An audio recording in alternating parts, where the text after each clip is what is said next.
Friends, मैं नयन sir आप लोग का स्वागत करता हूँ नयन मैथमेटिक्स में, है ना। अब इस बात को ध्यान से समझना है कि जो हमारा क्लास 12 का पहला लेक्चर बस चला है, ध्यान समझना है, पहला लेक्चर बस चला है। देखिएगा, हमने उसमें बहुत चीज़ें सारी सिखा दी थी, जो बेसिक बेसिक चीज़ें होती है। जैसे 11 में सेट्स हम लोग पढ़े थे, समूचे, उस चीज़ सिखाया था कि क्या होता है सर, संबंध क्या होता है, इसके बारे में हमने समझाया था पूरी विधिवत से। और उस संबंध में भी कुछ बताए थे चीजें, जिसमें बोले थे कार्तीय गुणन बताए थे। कार्तीय गुणन को हम क्या बोलते हैं, ए क्रॉस ए। जैसे दो समुच्चय होगा तो उसको ए क्रॉस ए के नाम से जानते हैं ना। ये समझते हैं। दूसरी बात क्या बोलते हैं, यदि हम एक शब्द और ले, वहां पे बोले थे समुच्चय बताए थे, समुच्चय बताए थे, कार्तीय गुणन बताए थे, उसके बाद उप समुच्चय बताए थे, जिसे सब सेट के नाम से जानते हैं। तीसरी चौथी बात पांचवी बात क्या बताए थे आपको, वहाँ एक रिलेशन के बारे में समझाए थे, रिलेशन क्या होता है पूरा विधिवत। दूसरी बात वहाँ पे समझाए थे सर कोडोमेन, यहाँ पे डोमेन समझाए थे, कोडोमेन समझाए थे और रेंज समझाए थे। मतलब प्रशांत प्रांत बताए थे, सॉरी प्रांत बताए थे, उसके बाद परिसर बताए थे, उसके बाद क्या बात है, सह प्रांत के बारे में हमने पूरा डिटेल एक एक कर दिया ना। अभी थ्योरी चल रहा है, चलेगा है बाबू। थ्योरी कम से कम तो लगभग थोड़ा थोड़ा करके पढ़ाया जा रहा है। जानते हैं क्यों? ये पहला चैप्टर बहुत डिफिकल्ट है, बहुत लोगों को समझ में ही नहीं आता है, ये बात गारंटी की लिख देते हैं। लेकिन यहाँ का समझ में आएगा। सर के पास पढ़ रहा है, नहीं पढ़ रहा है ना, ध्यान देना बाबू, समझिएगा। थोड़ा थोड़ा करके समझेंगे, लेकिन इस चैप्टर को हम समझ के ही छोड़ेंगे, ये गारंटी है ना। कहा जाता है कि थोड़ी थोड़ी चीजों को क्या करना है, कलेक्ट करना है, लेकिन कलेक्ट करके कुछ कर देना है ना, ये चीज ध्यान रखना है। ये नहीं कि एक दिन पढ़ लिए पहले चैप्टर का पूरा ढेर पूरा कॉन्सेप्ट, नहने पढ़ल नहने पढ़ल, कोनो पल्ले ना पढ़ल ना, तो पल्ले पढ़ना है, ध्यान समझना। चलेगा, बहुत ज्यादा बातें हो चुकी, अब समझते हैं यहाँ पे आपको चीजें कि सर क्रमित युग्म क्या कहलाता है ना। पढ़े होंगे ये सब, ये भी गा रखा है। देखिएगा, क्रमित युग्म क्या कहलाता है, कहेंगे सर ऑर्डर्ड पेयर क्या होता है। जैसे हम कहेंगे क्रमित युग्म, क्रमित युग्म क्या कहलाता है, क्या बोलेंगे, क्रमित युग्म क्या कहलाता है। जैसे क्रमित क्या बोलते हैं, क्रमित गुणन बोलते हैं ना, क्रमित गुणन या कार्तीय गुणन, वही बातें हुई। कार्तीय गुणन बोलिए या क्रमित गुणन बोलिए, सेम बता दिए थे वहां पे, एक रस ए या एक रस बी बताए थे ना। इसी प्रकार एक क्रमित युग्म क्या कहलाता है, इसको समझेंगे। क्रमित युग्म का मतलब देखना, एक ए सेट होगा, एक बी सेट होगा ना, दो समुच्चय। सेट का मतलब दो समुच्चय, इसमें भी कुछ तत्व होगा ही, जैसे कल बताए थे ना। तो समुच्चय इसमें भी कुछ होगा, ये समुच्चय ए समुच्चय, ये बी समुच्चय है, इसमें भी कुछ तत्व होंगे और इसमें भी कुछ तत्व होंगे। इन दोनों के तत्वों को मिलाकर हमने मान लिया कि ए सेट में ए तत्व है और बी सेट में हमने मान लिया बी सेट समूह तत्व है ना। क्या बोले कि ए सेट में ए समुच्चय में ए तत्व है स्मॉल का और बी समुच्चय में बी तत्व है। इनको क्या करते हैं कि इन दोनों समुच्चय के एक एक तत्व को पकड़ के आका किया जाता है। यदि उसमें एक कामा लगाकर और उस क्या कहते हैं छोटे वाले पुस्तक में लिख देते हैं, उसी को क्या कहते हैं बाबू, क्रमित युग्म के नाम से हम जानते हैं, जिसे ऑर्डर्ड पेयर के नाम से, इंग्लिश में क्या बोलेंगे, ऑर्डर्ड पेयर के नाम से हम जानते हैं। ये चीजें बातें हो चुकी, इसको बोलेंगे अल्प विराम। क्या बोलते हैं बाबू, इसे अल्प विराम। अब इसकी कुछ कंडीशन है, कुछ खास कंडीशन, इसको समझेंगे। हमने क्या बोला कि कोई दो समुच्चय होगा, उनके तत्वों का क्या करते हैं, एक साथ लिखकर आप कामा लगाते हैं, मजीरा कोष्टक में लिख देते हैं, यही क्रमित युग्म कहलाता है। रह के बाद सर क्रमित युग्म की कुछ कंडीशन है, इसको हम समझेंगे। देखना बाबू, यहाँ पे ए कामा बी, ये क्या बोले है, अब इसको कैसे पढ़ेंगे ध्यान समझना। पहला कंडीशन है, पहले क्रमित युग्म का कंडीशन क्या है कि इसको क्या बोलेंगे, पूरे पूरे को क्या बोलेंगे, क्रमित युग्म ए कामा बी। क्या बोलेंगे, क्रमित युग्म ए कामा बी नॉट इक्वल समुच्चय ए कामा बी। क्या बोले, नॉट इक्वल समुच्चय ए कामा बी। देखना, क्रमित युग्म पूरे क्या बोलते, क्रमित युग्म, इस पूरे को बोलेंगे समुच्चय। क्रमित युग्म ए कामा बी नॉट इक्वल समुच्चय ए कामा बी के, है ना, नॉट इक्वल समुच्चय ए कामा बी का मतलब ये वाला टर्म इस समुच्चय के, कोई भी क्रमित युग्म समुच्चय के बराबर नहीं होता, ये चीज है ना। दूसरा कंडीशन देखा, क्रमित युग्म ए कामा बी, क्या बोले बाबू, क्रमित युग्म ए कामा बी। देखना यहाँ पे नॉट इक्वल, क्या बोले हैं, नॉट इक्वल, यहाँ पे यहाँ भी वही होगा, यहाँ भी क्या, क्रमित युग्म बी कामा ए के बराबर नहीं होगा। क्या होगा, बी कामा ए के बराबर नहीं होगा। आपने कहा सर क्या ये सब समझ में नहीं है, अगर समझेंगे क्वेश्चन आएगा तो समझे, कंडीशंस को समझिए ना। अब एक एक एग्जाम्पल देगा, बहुत विस्तार हो जाए, लेकिन क्वेश्चन के माध्यम से समझेंगे। हमारी बातों को बस समझना है कि ए देखें क्रमित युग्म, पूरे क्वेश्चन को पूरे बोले क्रमित युग्म ए कामा बी नॉट इक्वल समुच्चय ए कामा बी। दूसरी बात क्या है, क्रमित युग्म ए कामा B not equal B comma ए, मतलब कि इनके तत्वों को पलट दिया जाए, तत्वों के वो क्या कर दिया जाए, पलटने पर भी क्या हो जाए, पलटने पर क्रमित युग्म क्या होते हैं, आपस में समान नहीं होते। पलटने पर भी क्या होते हैं, क्रमित युग्म समान नहीं होता है। क्या होता है, क्रमित युग्म क्या होता है, वो समान नहीं होता। हमारे कहने का मतलब यह है कि इसके तत्वों को पलट देने पर भी क्रमित युग्म समान नहीं होता। तीसरा केस समझिए, लेकिन एक शर्त पे समान होगा। कहेंगे सर कौन सा ऐसा शर्त है जी, हम कहेंगे देखिएगा एक शर्त पे समान होगा, उसको कहेंगे देखना ए कामा बी, है ना, क्रमित युग्म ए कामा बी इक्वल बी कामा है, क्रमित युग्म बी कामा ए, यही बराबर होगा कब, जब आपका देखिएगा ए बराबर हो बी के, ए बराबर हो बी के। इसका मतलब सर ए बराबर बी हो, तो यही कहेंगे कि पहले क्रमित युग्म का पहला घटक, है ना, देखिए ये क्रमित युग्म है, इसका पहला घटक प्रथम घटक मतलब ये वाला, और बराबर किसके हो, इस क्रमित युग्म के ध्यान समझना, इस क्रमित युग्म के द्वितीय घटक के क्या हो, बराबर हो। क्या लिखेंगे यहाँ पे, मान लीजिए क्या हो, द्वितीय क्रमित युग्म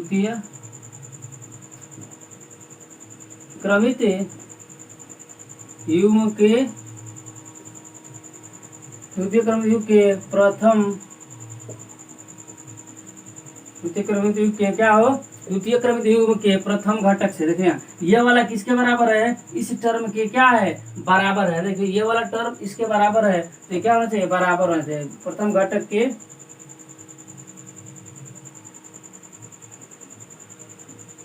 बराबर, प्रथम घटक के क्या होगा, वो बराबर है। आप कहेंगे सर जी बहुत ज्यादा लेंदी हो रहा है, लेकिन थोड़ा सा समझेंगे, आराम से चीजों को समझेंगे, है ना। ये चीजें आप एक बार रिविजन कर लीजिएगा, बहुत आसान है। लेकिन ये इसके बराबर होगा तो अभी जाके यह शर्त क्या होगा, अप्लाई होगा। ये चीज है। अब देखना एक चीज है जी, आपको हम समझाएं, ध्यान से समझेंगे। यहाँ पे जगह तो नहीं है बाबू, लेकिन समझते हैं, आप ध्यान से समझेंगे। देखना इस चीज को लिख लेना है, आप लोग नोट बनाते रहिए ना, इसको क्या करना है, पुश करके लिखते रहिए, पुश करके क्या करना है बाबू, लिखते रहना, ध्यान समझना। अब एक चीज आपको समझाएं, एक रिलेशन हम आपको देते हैं, एक रिलेशन आपको रिलेशन हम बता चुके कैसे बनाना है बाबू। रिलेशन समझना, रिलेशन एक देते हैं 1,3 आइएगा 2,6 और एक देते हैं 6,5 और एक रिलेशन ऐसे ही बना रहे हैं ना, इसी को क्रमित युग्म बोले। देखो ये क्रमित युग्म कहलाएगा, ध्यान समझना, यही क्रमित युग्म कहलाएगा। और यहाँ पे 3,5 है ना, ऐसे एक हमने क्या कर दिया, एक रिलेशन दे दिया। आई सबको क्या बोलेंगे, क्रॉस बोलेंगे, है क्रॉस ए मतलब क्या होता है, क्रम कार्तीय गुणन है। अब आपसे पूछे कि सर व्युत्क्रम संबंध क्या होता है, एक क्वेश्चन आता है, इस चैप्टर में संबंध तो बहुत चीजें पढ़ेंगे ना, आराम से पढ़ेंगे, बहुत सारी संबंध आएगा, लेकिन समझेंगे ये क्या होता है सर, व्युत्क्रम संबंध क्या होता है। हमने कहा कुछ नहीं होता बाबू, व्युत्क्रम संबंध यदि समझे ना, देखना इसको मिटाते हैं, व्युत्क्रम संबंध समझे तो बस कुछ नहीं, ए आर का डैश, इसको कहते हैं ए आर का डैश कर रहे हैं, व्युत्क्रम है ना, जैसे कि ए इनवर्स पढ़े है ना, वही करना है, ए आर पर क्या कर देना है, डैश कर देना है। अब क्या करना है, ध्यान समझना, कुछ नहीं आसान है। देखना ए आर पर डैश, इसको क्या बोलते हैं, जैसे आप लोग ए इनवर्स पढ़े हैं अभी में, उसी तरह करना है। अब इसको क्या करना है, जो भी हमारा क्रमित युग्म है ना, उसके तत्वों को आपस में क्या करना है, पलट देना है। 3,1 देखते चलिए, मेरी मित्री बोली अरे सर ये का कुल खेल रहे हैं, हम कहे बहुत आसान है मित्र, थोड़ा सा दिमाग लगाना पड़ेगा, हल्का सा दिमाग लगाना है, क्या करना है, धीरे धीरे चीजों को समझ लेना है। देखो क्या है, व्युत्क्रम संबंध, इसका क्या इनवर्स हुआ, इसे उसको जैसे इनवर्स बोलते हैं वही तरह ही हुआ, क्या है, इनवर्स बोल देना है। और ये व्युत्क्रम संबंध ऐसे आर पर क्या करना है, डैश लगा देना है, और खेल जाना है किसके साथ, इसके जो भी क्रमित युग्म था उसके तत्वों को पलट के लिख देना है। आसान है, बहुत आसान है। तो क्या कर रहा है, ये चीजें समझ गए होंगे तो इसको क्या करना है, नोट कर लीजिए। तब आपको हम चलेंगे तत्समक संबंध आपको समझाएंगे। इसी तरह दो संबंध और समझाकर तब आपको इस थ्योरी थ्योरी अभी कल चलेगा, 2 वीडियो में और थ्योरी चलेगा, है ना। थ्योरी अभी चलेगा, थोड़ा थोड़ा करके समझाया जाएगा। बहुत जटिल है, थोड़ा सा परेशानी होगी इस चैप्टर में, लेकिन समझ में आएगा, कोई समस्या नहीं होगा। इसको हम समझते हैं। ये क्या दिया है आपको, तत्समक संबंध दिया ना, तत्समक संबंध। अभी क्या होता है सर तत्समक, हमने क्या इसका पहले बताया, व्युत्क्रम संबंध, है ना। संबंध बहुत प्रकार के है, लेकिन आप समझेंगे धीरे धीरे ये क्या होता है सर तत्समक संबंध। हम कहेंगे देखना, यहाँ पे मानेंगे कि ये एक क्या है, समुच्चय। आपको समझाएंगे, एग्जाम्पल दे के समझे। ये एक क्या है, समुच्चय, एक समुच्चय जो क्या है, जो एक अरिक्त समुच्चय। आप कहेंगे सर अरिक्त, हमने बता चुका है। कहेंगे हाँ सर बताए, है ना। जो क्या बाबू, अरिक्त समुच्चय, जो क्या है, अरिक्त समुच्चय है। कहेंगे सर अरिक्त का मतलब, तो मेरे मित्र बोले सर ये सब बता चुके। अरिक्त का मतलब, अरिक्त का मतलब कि वह समुच्चय जिसमें कुछ न कुछ तत्व कहा जाए। और रिक्त का मतलब कोई तत्व ना हो, रिक्त का मतलब इस समुच्चय में कोई तत्व ना हो। अ का मतलब क्या होना चाहिए, तत्व होना चाहिए। किसमें, इस समुच्चय में, है ना। मतलब ये समुच्चय में कुछ न कुछ तत्व होगा, बस यही काम। एक रिलेशन देते हैं, ध्यान से समझना। एक हम रिलेशन देते हैं, मान लीजिए एक सेट है, ध्यान समझना। एक क्या है, सेट है, और इस सेट में कितने तत्व, ए बी और सी है। ए बी और सी है, जो सेट है ए बी और सी है। एक रिलेशन देते हैं, एक रिलेशन आपको समझाते हैं, देखिए। आर एक रिलेशन है, ध्यान समझना। और X comma X comma X such that X comma X, और क्या करना है, सच दैट। अब ध्यान समझना, यहाँ पे इका एक्स के संबंध है, आएगा बात में समझ में। या और क्या लिखना है, या एक्स बिलोंग्स टू ए में। क्या है अब, एक्स किस में बिलोंग्स कर रहा है, ए में। या तो थोड़ा सा इसको लिखे हैं यहाँ पे, ऐसे भी करते हैं, इसको बोलते हैं फॉर ऑल। ध्यान समझना, एक एक स्टेप समझेंगे। बिलोंग्स टू ए, इसको क्या बोलते हैं, बिलोंग्स टू। क्या बोलते हैं इसको, बिलोंग्स टू। इसको बोलते हैं फॉर ऑल। ये सब पढ़े होंगे, ध्यान से आप लोग थोड़ा सा। इसको बोलते हैं बिलोंग्स टू। बिलोंग्स टू मतलब यह एक्स जो है यह किस में है, ए में। बिलोंग्स टू का मतलब यही है ना, एक्स जो है ए में है, एक्स जो है ए में है। एक का मतलब एक के साथ, इसी के साथ इसी का रिलेशन, इसी के साथ इसी के रिलेशन। मतलब ए के जितने भी तत्व होंगे, ये ए के 3 तत्व है ना, ये तीनों का आपस में ही संबंध क्या ये बता रहा है। आपस में ही संबंध को हम क्या बोलते हैं, तत्समक संबंध कहते हैं। कहेंगे सर कैसे, तो देखिएगा इसका रिलेशन क्या निकलेगा, ध्यान समझना। अब इसी के हिसाब से ए सेट का रिलेशन निकाले, ए समुच्चय का रिलेशन निकाले तो क्या निकलेगा, तो कहेंगे सर ए का एक्स के साथ रिलेशन। अब वह एक्स किस में होना चाहिए, ए में होना चाहिए। मतलब इसके सभी तत्वों का आपस में रिलेशन। देखिए ए कामा ए, बी कामा बी, सी कामा सी, ये हुआ क्या चीज, ये हमारा तत्समक संबंध हुआ। ये क्या हुआ, तत्समक संबंध वही होता है कि कोई एक सेट होगा और उसके सभी तत्वों का उसी तत्वों के साथ ही रिलेशन को क्या बोलते हैं, तत्समक संबंध कहते हैं। ज्यादा दिमाग नहीं लगाना। ए कोई भी सेट होगा, बी सेट हो, सी सेट हो, उसके जितने भी तत्व हो ना, जैसे 2 4 5, 2 का 2 के साथ, 5 के 5 के साथ, 4 के 4 के साथ, काम खत्म। ये मतलब उसी के ए समुच्चय के जितने भी तत्व हो, उन तत्वों का आपस में ही संबंध क्या कहलाता है, तत्समक संबंध कहलाता है। आप इसको क्या कर रहे हैं, नोट कर रहे हैं, बहुत आसान समझते हैं। ये क्या है, अब तत्समक हम संबंध समझ चुके, अब रिक्त संबंध के बारे में समझेंगे ना। रिक्त संबंध क्या होता है इसके बारे में समझेंगे। देखिएगा हमने थोड़ी सी थ्योरी लिख दी है, क्यों लिख दी है, थोड़ा समय बचेगा। बड़ा वीडियो हो जाए तो थोड़ा समस्या होती है ना, लेकिन समझेंगे। देखना क्या लिखा गया है, ऐसा संबंध जिसमें कोई क्रमित युग्म नहीं पाया था। क्रमित युग्म का मतलब अभी बताया था, पेयर्ड जो होता है वह नहीं पाया था। ऐसा संबंध जिसमें कोई भी क्रमित युग्म नहीं मिले उसे क्या बोलते हैं, रिक्त संबंध कहते हैं। मेरे मित्र बोले सर का खेल खेला है, कथा ना समझाइए, प्रैक्टिकली समझाइए, एग्जाम्पल दीजिएगा, एग्जाम्पल से समझाइए। चलो समझाते हैं। लेकिन एक चीज याद होगा, पहले वीडियो में हमने क्या बताया था कि जो आर होता है, जो रिलेशन होता है, वह क्या होता है, ए क्रॉस बी। मतलब हम ए क्रॉस बी का मतलब यही कहेंगे कि ए और बी दोनों समुच्चय का कार्तीय गुणन, ए बी का कार्तीय गुणन का उप समुच्चय ही रिलेशन कहलाता है। मेरी मित्र बोली हाँ सर ये बताए थे आप, बिल्कुल सही बोले, ये बताए थे हमने कहा। ए और बी का क्रॉस, ए बी का क्रॉस का मतलब ए बी के कार्तीय गुणन का उप समुच्चय आर होता है, का उप समुच्चय आर होता है। यही इसी पर खेलेंगे ना, यही मेन है। मतलब इनका जो कार्तीय गुणन आएगा, पेयर्ड फॉर्म होगा, उसमें से ही आर निकलेगा, उसमें से ही आर निकलेगा, ये ध्यान रखना है। आइएगा सर थोड़ा सा समझते हैं। एक ए समुच्चय लेते हैं, एक ए समुच्चय 1 2 और 3, इसमें 3 तत्व है और एक रिलेशन हम समझाते हैं। एक रिलेशन लेते हैं, देखना बहुत बेहतरीन से समझ में आएगा। ये क्या है, नयन सर जी ध्यान रखना है, दिमाग लगाएंगे तो खत्म कर, मैथ कुछ है थोड़े ना, लेकिन थोड़े समझेंगे।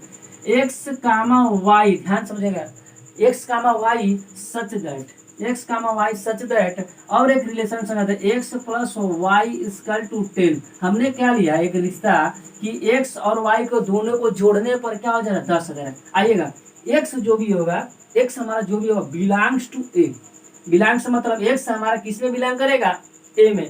हम में आप क्या कर रहे हैं, बिलोंग्स कर रहे हैं, ये चीज समझिएगा, आप में हम बिलोंग्स करें। अब वाई जो होगा बाबू, वाई भी क्या होगा, बिलोंग्स टू ए होगा, मतलब वाई भी क्या होगा, बिलोंग्स टू ए होगा, वाई भी क्या होगा, ए में ही होगा। एक रिलेशन हमने बैठा दिया है, बस काम खत्म। समझने के लिए एक सेट लिया है और उसको समझने के लिए ये बताइएगा, ये रिलेशन कहाँ से आएगा। आपने कहोगे, आप हमसे कहोगे सर अभी तो बताए हैं कि हमारा क्या होना चाहिए, ए क्रॉस ए, उसी दिन भी बताए थे, देखना ए क्रॉस बी और ए क्रॉस ए, मतलब सेम सेट भी होना चाहिए, या तो अलग अलग सेट हो, दो अलग अलग सेट हो, उनके क्रॉस प्रोडक्ट मतलब कार्तीय गुणन का उप समुच्चय ही आर होता है। या तो दो अलग अलग हो, या तो दो सेम हो, उसके दोनों सेम हो, उसके क्रॉस प्रोडक्ट मतलब कार्तीय गुणन का ही उप समुच्चय आर कहलाता है। हमने कहा हाँ बिल्कुल।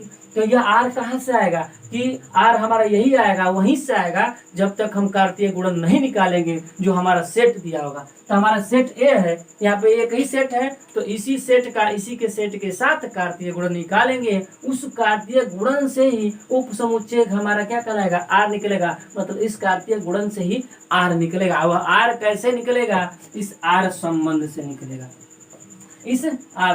तो हमें पहले क्या करना पड़ेगा, ए क्रॉस ए का हमें कार्तीय गुणन निकालना पड़ेगा। चलिएगा ए क्रॉस ए का कार्तीय, पहले ए क्रॉस ए निकालते हैं ना। ए क्रॉस ए निकालेंगे तो देखना क्या होगा, 1 कामा 2 कामा 3 ये है, और इसी का इसी के साथ 1 कामा मझिला कोष्ठक 1 कामा 2 कामा 3 यह है। अब इसका कार्तीय गुणन निकालते हैं। कार्तीय गुणन होता क्या है, आप सबको पता होगा है ना, सब लोग को बता चुके। कार्तीय गुणन पहले लेक्चर में बताए थे और 11 क्लास में भी है।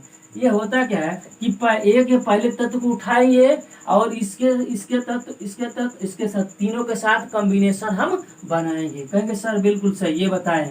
ए का ए के साथ रिश्ता होगा 1 कामा 1, इसी ए का 2 के साथ रिश्ता होगा 1 कामा 2, इसी ए 1 का किसके साथ होगा, 3 के साथ रिश्ता होगा। आप कहेंगे हाँ सर सही बताएं। चाचा जी बोले तब इस 2 का इसके साथ इसके साथ भी होगा। हमने कहा चाचा जी बिल्कुल समझ गए, 2 का इस 1 के साथ रिश्ता होगा, सही है। और देखना इसी 2 का इसी 1 है, यहाँ पे 1 है ना, और इसी 2 का क्या करेंगे, इस 2 के साथ इस 2 का इसके 2 के साथ। और मेरा मित्र बोली कि ये 2 का इसके साथ, हमने कहा बिल्कुल सही, इस 2 का भाव कहा जाएगा इसके साथ रिश्ता हो जाएगा। लड़का बोला तब तो सर इस 3 का इन तीनों के साथ पारा परी। हमने कहा बिल्कुल, तुम तो पीछे से समझते हो लेकिन समझ तो जाते हो। तो 2 3 का इन तीनों के साथ रिश्ता, तो 3 कामा 1 3 कामा 2 और 3 कामा 3 ये हमारा क्या हो जाएगा, वो कार्तीय गुणन निकल के आ गया। क्या निकला है, ए क्रॉस ए निकला है, कार्तीय गुणन निकल गया है। इस 3 का तीनों के साथ बना दिया। देखिए अब क्या कहा, ए क्रॉस ए का ही उप समुच्चय आर होता है, लेकिन वह उप समुच्चय निकलेगा, उप समुच्चय आर होता है तो वह कहाँ से आर निकलेगा, इस संबंध से निकलेगा और इसमें से निकलेगा, ए क्रॉस ए में से। आप कहेंगे सर बड़ा दिमाग लगाना पड़ा, कुछ नहीं है बाबू, कुछ नहीं है। ए क्रॉस सीखा ही है, एक क्रॉस कहाँ सीखे, 11 में पढ़े होंगे तो ना समझ में आएगा, और नहीं तो इलू किया तो क्या समझ में आएगा, जलुआ घूमता होगा ना और बन के तो नहीं समझ में आएगा। लेकिन हम यहाँ पे समझा देंगे। 11 भी नहीं पढ़ा होगा, लेकिन वीडियो को आराम आराम से देखिए, समझ में पूरी गारंटी है आएगा, है ना। समझाने का भैया कंसेप्ट देंगे तो पूरा रामबाण है ना, रामबाण है तो रामबाण है, लगेगा तो लगेगा, ये पूरी गारंटी। सवाल का दम नहीं है कि नहीं बने हमारे सामने, यदि हमारा कंसेप्ट जो पढ़ लिया पूरा दावा के साथ पढ़ाते हैं ना। आइएगा यहाँ पे देखना, अब हमने क्या बोला, ये तो निकल गया, अब निकालना क्या है, आर निकालना है। ये तो है क्रॉस, आर यहाँ से निकलेगा तो देखिए रिलेशन समझेंगे, आर को समझेंगे ध्यान से, तो कहेंगे सर आर क्या होना चाहिए। हमने कहा कि देखो आर वही होना चाहिए, एक्स का एक्स, ठीक है, एक्स का वाई, लेकिन आर वही होना चाहिए, आर इसमें से निकलेगा और आर वही होना चाहिए रिलेशन कि एक्स प्लस वाई दोनों को जोड़ दिया जाए तो 10 हो जाए। दोनों मतलब एक्स और वाई, या एक्स है वाई है, या एक्स है और वाई, यही तो लिखा गया है, एक्स का वाई, एक्स का वाई, एक्स का वाई, एक्स का वाई, आर वही होना चाहिए, दोनों को जोड़ दे तो 10 है। मेरी मित्र बोली अरे सर अरे तो कौनों के साथ खेल रहे हैं तो 10 नहीं है। हम कहा बिल्कुल सही, इसमें आप किसी को कॉम्बिनेशन बनाएंगे, किसी को जोड़ेंगे तो 10 नहीं आएगा। मेरी मित्री बोली हाँ सर, जब किसी का 10 मान नहीं आ रहा है, किसी भी, ये एक पैर इस वाले क्या बोले, क्रमित युग्म बोले, ये भी क्रमित युग्म, ये भी क्रमित युग्म, ये भी क्रमित युग्म, ये भी क्रमित, कोई भी क्रमित, सभी क्या है क्रमित युग्म है। इन किसी भी क्रमित युग्म को जोड़ने पर, एक्स वाई को जोड़ने पर उनका मान क्या आ रहा है, 10 नहीं आ रहा है। इसका मतलब हमारे समुच्चय में, हमारे देखो ये क्या बोले, ऐसा संबंध जिसमें कोई क्रमित युग्म नहीं मिले। देखिए हमारे संबंध में इसमें क्या हो रहा है, इस एक क्लास ए में क्या कोई क्रमित युग्म मिल रहा है, तो जब कोई क्रमित युग्म मिले नहीं मिले तो क्या कहलाएगा, वो रिक्त समुच्चय कहलाएगा। मतलब यह आर रिलेशन है, ये वाला आर रिलेशन है वो क्या है, रिक्त समुच्चय है। ये क्या है, आर जो रिलेशन हमने बनाया हुआ क्या है, रिक्त समुच्चय। अब समझ में आया। मित्री बोली हाँ सर, चाचा जी बोले हाँ बिल्कुल समझ में आया। क्या करना है आपको, जो ये कह रहा है ना इसी में से निकालना है, X plus Y, X plus Y, ये भी एक्स प्लस वाई, ये भी एक्स, सबको करेंगे तो किसी का मान 10 नहीं आएगा। और जब क्या है कोई भी क्रमित युग्म, देखिए ये भी क्रमित युग्म, ये भी क्रमित ऑर्डर पेयर, ये भी ऑर्डर पेयर, ये भी ऑर्डर पेयर, सभी क्या है ऑर्डर पेयर क्रमित युग्म है। और एक भी क्रमित युग्म इसमें से नहीं निकला, ये जो निकल जाता तो वही रिलेशन बन जाता। एक भी नहीं निकला, एक भी नहीं निकलेगा, उसी को रिक्त समुच्चय कहते हैं। ये पूरी गारंटी ये 100% की समझ में आया। या बहुत चीजें, एक चीज और को समझ लेते हैं तब क्या करेंगे, इस वीडियो को यहीं पे आप करेंगे और क्या करेंगे, 2 लेक्चर और लगेगा थ्योरी में और 2 लेक्चर, मतलब यदि प्रश्नावली को समाप्त करना चाहें हम तो यह पूरा प्रश्नावली, मतलब ये चैप्टर पूरा हम लगभग 8-10 वीडियो में, 10 वीडियो 10 से 12 जाएगा, इससे बेसी नहीं, 12 वीडियो में समाप्त हो जाएगा। तो आप लोग यहाँ से भी कवर करते, सोचिए कितने सौभाग्य की बात है कि एक ही टीचर से यदि ऑफलाइन में ऑनलाइन दोनों पढ़ रहे हैं, ध्यान समझना, यहाँ पे रिकॉर्डेड वीडियो आपको मिल रहा है ना, तो उधर से आगे चल रहा है, इधर से पीछे भी चल रहा है, दोनों चीजें क्या हो रहा है आपको मिल रहा है, सिलेबस कम समय में कंप्लीट हो है। तो क्या करना है, वीडियो को दबा के शेयर करना है, लाइक करना है और कमेंट करना है। जितना हो सके आप हमारा सपोर्ट करेंगे उतना ही आपका भी फायदा रहेगा, है ना। तो अब हम इसको समझते हैं। मेरे मित्र बोले कि सर फिर कथा लिख दी। हमने कहा है कथा तो लिख दिया। तो चाचा जी बोले अरे कथा लिखे है लेकिन समझ में आया है, पिछली चीजों को समझो पहले। हमने कहा कि हाँ चाचा जी सही बोले। देखो क्या है, ऐसा संबंध जिसमें सभी क्रमित युग्म है, सभी क्रमित। सर जी लड़का बोला ये सब क्या है, अभी क्या है मिटाए नहीं है। हमने कहा इसी एग्जाम्पल पर खेल जाएंगे, इसी एग्जाम्पल पर हम लोग समझ जाएंगे, कुछ करना नहीं है, बहुत आसान है। सभी क्रमित, सारे क्रमित युग्म, मतलब ये सभी है ना क्रमित युग्म, ये सब क्रमित युग्म है, इस सभी के सभी क्या आ जाए, एक रस ये हमने लिया है, ये सभी के सभी उसी रिलेशन में आ जाए, उसे क्या बोलेंगे, सार्वत्रिक समुच्चय। मेरे मित्र बोले सर पहले समझाइए, ये सब को छोड़िए, है ना। हम चलो एग्जाम्पल लेते हैं। देखो यही ये सेट लिए, ए सेट हमने वही लिया और आर हमारा क्या से निकलता है, तो कहेंगे ये क्या होता है, ए क्रॉस ए का ही, मतलब ए का कार्तीय गुणन का उप समुच्चय होता है, वही होता है। तो हमने डबल ए लिया है और उसका हमने क्या निकाल दिया, ए क्रॉस ए भी निकाल दिया है। ए क्रॉस ए आपके सामने एक बार समझा चुके हैं, ए क्रॉस ए कैसे आएगा। इसको पहले को क्या बोलते हैं, क्रमित युग्म। अभी इसके जस्ट समझाए थे आपको ना, वो रिक्त समुच्चय वही वाला है। बस एक क्लास कैसे निकाले, एक का इसके तीनों के साथ रिश्ता, 2 वाले का इसके तीनों के साथ और 3 वाले का इसके तीनों के साथ हमने एक क्लास ए निकाला। सर रिलेशन तो बनाइए, उसमें भी रिलेशन आप देख यहाँ पे लिखे थे, हमने कहा रिलेशन बनाएंगे, रिलेशन के साथ खेला जाएगा। आइएगा ना, रिलेशन है तो काम करेगा, बिना रिश्ता का क्या है दुनिया चलेगा। हमारा आपका रिश्ता कुछ और है, हाँ आपका उनका कुछ और हुआ रिश्ता, ऐसे रिश्ता है जुड़ा है, किसी न किसी का एक दूसरे से रिश्ता जुड़ा है। किसी का कुछ और से जुड़ा है और किसी का कुछ और से जुड़ा है। यहाँ पे देखना अब कैसा रिश्ता बना है कि जो ये आ जाए, दिमाग लगाते हैं। चलो यहाँ पे देखते हो x प्लस वाई जो होगा, x प्लस वाई जो होगा लेस देन इक्वल 6, एक रिश्ता हमने बना दिया। देखिएगा आप दूसरा कुछ रिश्ता बनाते हैं, हम मैथे में रिश्ता बनाए, क्या करें भाई यही से गुजारा होगा हमारा, लग रहा है ना, तो यही से गुजारा कर लिया जाएगा। चलिए कोई दिक्कत नहीं है। जो ए हो x होगा वह ए से होगा, ए सेट से, और यहाँ पे y भी होगा वह किससे होगा, ए ही सेट से होगा, ए ही सेट से होगा। हमने एक रिश्ता ये बनाया है x plus Y less than, मैंने x और y को जोड़ेंगे ना तो वह 6 से कम आना चाहिए, और नीचे वाले को हम कहते हैं इक्वल कहते हैं, नीचे वाले को क्या कहते हैं इक्वल। तो पढ़ते कैसे, x plus Y less than equal 6, less than equal 6 मतलब 6 के बराबर भी हो और 6 से छोटा भी हो जाए, मतलब जोड़ने पे। तो ऐसा रिलेशन यदि फॉर्म बन जाता है तो एक रिलेशन बना है। अब देखते हैं क्या रिजल्ट आ रहा है। तो चलिएगा रिलेशन तो बन गया है और रिजल्ट क्या आ रहा है, ये क्रमित युग्म है, सबको पता है, मिटा देते हैं। अब इसी पर हम लोग खेलेंगे। देखिएगा क्या करेंगे, ये हमारा क्या है, ए सेट लिया है, इसी का एक राशि निकालना है ना, और ये वाला खेल है। देखिएगा तो करेंगे क्या, हमें इस रिलेशन को निकालना, देखते हैं ये रिलेशन क्या देता है रिजल्ट,